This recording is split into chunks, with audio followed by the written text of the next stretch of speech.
Hello. I was gonna do a book haul and I started pulling myself over. Then my mom called, so I talked to her for an hour and a half. But got a quick little book haul here. I guess quick little, probably it'll be quick. It's not really very little. um, it's smaller than some of the book hauls I've had, but it's a book month, which means we buy a lot of books. So let's talk about. First up, I've got The Music of What Happens by Bill Koningsberg. He wrote, I believe, Openly Straight. That was his book. Yes. Hello. I think it was. But this is another, it's some gay YA. That's what it is. I believe I got it off of Thrift Books. I'll take this library stuff off at some point. I also got this lot of like old horror paperbacks. So I got The Auctioneer by Joan Samson, which looks like this. They're not paperbacks. I'm sorry, they're hardcovers. They're beautiful. This one is not one of those. We'll talk about that. I'm gonna talk about that one last. That's not one of those. Master of Lies by Graham Masterton. I read my first Graham Masterton book recently. I read The Pariah, and it was whack in several ways. But this one looks fun, and I think I've actually already owned this book. But this one, I have heard lots of stuff about this one. Like it's got some shit going on, and I'm excited about that. We also got For Love of Audrey Rose by Frank DeFilitta, which is about this. This one looks interesting. So I read the inside flap here, and it's about like this little girl who dies, and then she gets reborn, and then she dies again, and then they're trying to figure out like where she's getting reborn into again. It's gonna be just so much is gonna. I feel like so much is gonna happen. It's gonna be a fun time. So that's one is one that I've read, but I read it in paperback, and I'm excited to kind of reread it because like I read a different book by this author that was like nonfiction and it was terrible. But I read this book and it was just whack in several ways. That's The Wolfen by Whitley Strieber. I read Communion and it was just like I don't fuck with the alien shit. Like it's just stupid. The Wolfen was crazy. And it was so fun. And it's like, I guess I shouldn't have been surprised that like the guy who wrote the crazy alien stuff would write this just batshit horror, but it was great. And I'm gonna be excited to reread it. We also have something that looks kind of along the veins of The Exorcist or Rosemary's Baby, as The Unborn by David Shobin. And just look at this pleasant young man on the back there. This pleasant young man wrote The Unborn, which is a novel so terrifying and unique, yet so believable. It's gonna be a fun time. I also got A Cold Mind by David L. Lindsay, which I love. This little eye at the top here. I think it's so creepy. I love it. Okay. After that, we've got a couple more. We've got a mix. We've got some stuff from Thrift Books. We got some stuff from Amazon. I did rebuy Gentleman's Guide to Vice and Virtue by Mackenzie Lee, because I recently read Petticoats and Piracy, Lady's Guide to Petticoats and Piracy, which was fine, but mostly just made me want to reread this book. And I've only read it once. I'm like, you know what? This time I'm going to reread it, and I'm going to keep this bitch. Because I gave away my other copy, and I remember really liking it, and I'm going to be sad if I don't like it on the reread, but I think I will, considering that I did like Lady's Guide to Petticoats and Piracy. So I've got this. I've also got this thriller. It's called Road of Bones by Christopher Golden. It's got a Stephen King blurb on the front. It is about this highway in Siberia. There's this it's like a massive graveyard for a former gulag, and then a documentary crew goes down it, which sounds so fun. It's smaller than I thought it would be. I thought it would be bigger than this, but yeah, I've got this. I also have The Penetrators, Blood on the Strip by Lionel Derrick. So here's the thing, this is in my list of, oh my god, I love these old ones that have cigarette ads in the middle. So I have the spreadsheet about like book series that I have like some random later book in, because I get lots of random books. And so sometimes there'll be later books in the series. So I have a spreadsheet, and one of those books I got was book 49 in the Penetrator series. So I've been collecting. That's what's happening. All right, I got a nonfiction book, and I teach 5th grade. And let me tell you, the fucking girl drama in 5th grade. Like I got a good class. I got good kids, but the girl drama, dear God. Anyway, Odd Girl Out: The Hidden Culture of Aggression in Girls by Rachel Simmons. This is a nonfiction book. It is. I'm curious. It's from 2002. So obviously there's stuff that has happened since social media, internet. I mean there was internet in 2002, but not the extent that we see kids going on it today. Is that's changed some stuff, but I'm curious. I'm curious to see what it says. So there's that. We also have. I'm continuing on my collecting of the Brandon Sanderson books in beautiful hardcover. I have the second Mistborn book, The Well of Ascension. I read the entire Mistborn series, but I like, they were all crappy little paperbacks. I've reread the first book since, but I want all these Brandon Sanderson books in hardcover. Like, I don't want these crappy little paperbacks for this man's books. And I've found as I've been getting older and as I'm reading his books that I'm liking them a lot more than I did when I was 17. Which I guess shouldn't be a surprise because as you get older, my brain matures. I've read more books, but like, I want them in the beautiful hardcover. So I got this. I also got The Bands of Mourning, which I believe is the 6th one. Yes, it's the 6th one. So Mistborn's got the main trilogy, it's got the second trilogy. This is the 3rd book in the second trilogy. I believe I read the 1st book in this trilogy at some point. I'm probably gonna have to reread the 1st one and the 2nd one. I had never read the 2nd one, but I read the 2nd one before I read the 3rd one. So I've got this as well. Then I've got, this is a book that I wasn't into. I wasn't into the idea of it until I read a different book by this author that I really loved. So I decided to start checking out his backlist. And that is The Darkness Outside Us by Elliot Schrafer.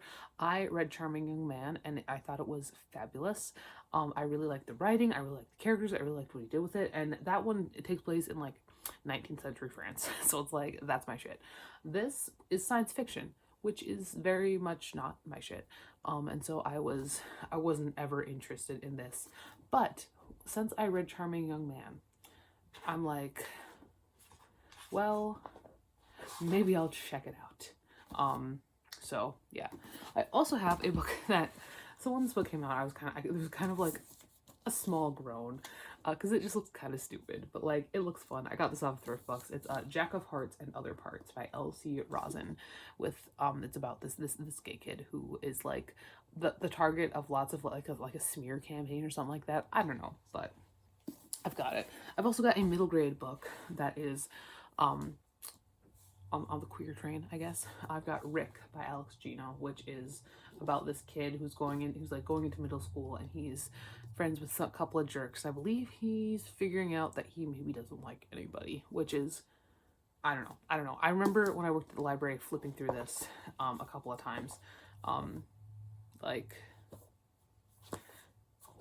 I figured it'd be fun to read, see what's going on. All right, then I got this, another nonfiction book. This one looked interesting. I remember thinking about this a lot after I listened to the last podcast on the last episodes about Jonestown. And that is, And Then They Were Gone by Judy Bebelar and Ron Cabral, which is the Teenagers of People's Temple from high school to Jonestown.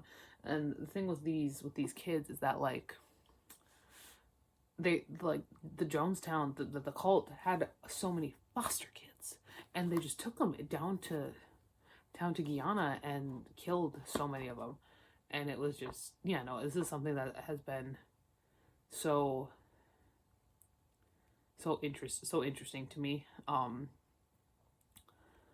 that I figured I was gonna get this. All right, I have a graphic novel, Bloom by Kevin Panetta and Savannah Ganusho. This one was really big when it first came out. I remember I was in high school or college and I really wanted it, but never picked it up. And so I finally did grab it. 2019, so I would have just graduated college actually. So I guess I was wrong, but it looked cute. And so I'm excited to read it.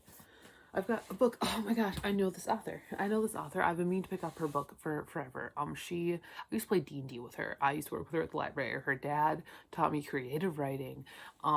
It's not really my genre, but I'm sure it's well written. And it's short. And I was like, I just want it. And that is Past Darkness by Laurel Wywody. It's a horse girl Christian book. Like, she grew up in rural North Dakota, but I'm interested, okay? Like, and I'm sure it's well written. Like, Wywody's man. But yeah, I used to play D&D with her. All right, I got Blood on the Tracks by Shuzo Oshimi. Shuzo Oshimi is fucking taking over my manga at this point. between Happiness, Flowers of Evil, and now this, like, every time there's a manga series that looks interesting, I buy it, and then I get it. I'm like, oh, this guy sounds familiar. It's fucking Shuzo Oshimi again, every single time. But this is about this little kid who's got a crazy mom, and he's, I don't know, I don't really know what's going on here, but it looks interesting, and it looks fun. All right, I got The Martian Chronicles by Ray Bradbury. The only thing I've ever read by Ray Bradbury, other than a couple of stories, is Fahrenheit 451, and I figured that should probably change. So I got this. I got You Asked for Perfect by Laura Silverman. I don't know what this is about. This was my thrift books wish list. I went through my thrift books wish list and I emptied it out. I deleted most of the books. I bought a handful. This was one of them. I got More Happy Than Not by Adam Silvera, which I did read before. But it's one of those ones where I'm just curious as to how it holds up. So I picked it up again for some reason. But I remember I bawled my eyes out. I did. I cried so hard. We got, get ready for this shit. We got Bee Tornado. I got Bee Tornado by Chris Sorensen. And I didn't really need to read the plot for this one. I figured there's a tornado of bees. That's my guess. But fine, let's read it. Derek Stratton, a widowed storm chaser and huckster, is doing his best to support his daughter. Their lives take a dangerous turn when a colossal tornado releases a swarm of prehistoric bees from the Colorado soil, plunging them into a fight for survival. Derek finds an unexpected partnership with an eccentric bee expert and his sister-in-law, a local cop. Together, they embark on a harrowing race against the clock to rescue Derek's child from the Bee Tornado. What the shit? Yeah, I had to buy the fucking Bee Tornado. I had to. We also got I did The Wonderful Wizard of Oz by L. Frank Baum, because this is another series I've been collecting. So I think they're interesting. So got this. I wish I had the cool old ones, but like I mostly just want to read them. So maybe if I read them and I find I love them, I'll buy the old cool ones.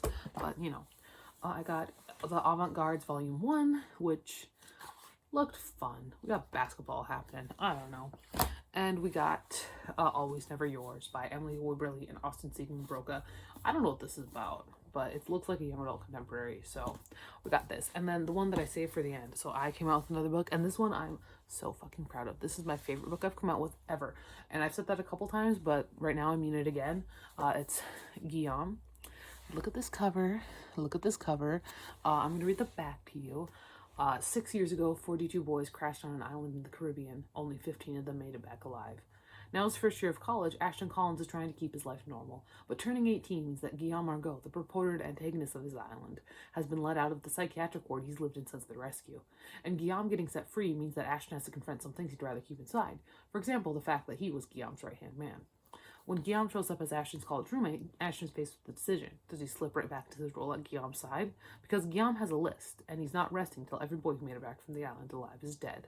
And I got a little blurb on the back from Emma Riva, author of Night Shift in Tamaqua, editor of Up Magazine. I've had the pleasure of knowing Aurora Dimitri across her entire writing career, and Guillaume is a sort of zenith of all of her strengths. In the days of Lord of the Flies and Stephen King fanfiction, Aurora was somewhat famous for out-there characterizations that went beyond the source material, some of which still exist in those corners of the internet, and Guillaume is a natural outgrowth of that. Where Outshine's inspiration is the friendship central to it. Though it has its share of macabre and gore, the real tension comes from Ashton and Guillaume's dynamic. That's what'll suck you in. You'll find yourself as confused as Ashton by Guillaume's allure, and soon enough you'll feel like a participant in their escapades. Guillaume is a murderous Y2K Americana, a separate piece, the tale of a dysfunctional, explosive relationship between two adolescent boys and the bloody fallout that undoes it. But yeah, so there's this. We got my page there. For the Tumblr Lord of the Flies fandom, circa 2014. Part 1, Ashton Collins. Let's get the story straight. Then, of course, we have The Island. In the back, we've got a author's note.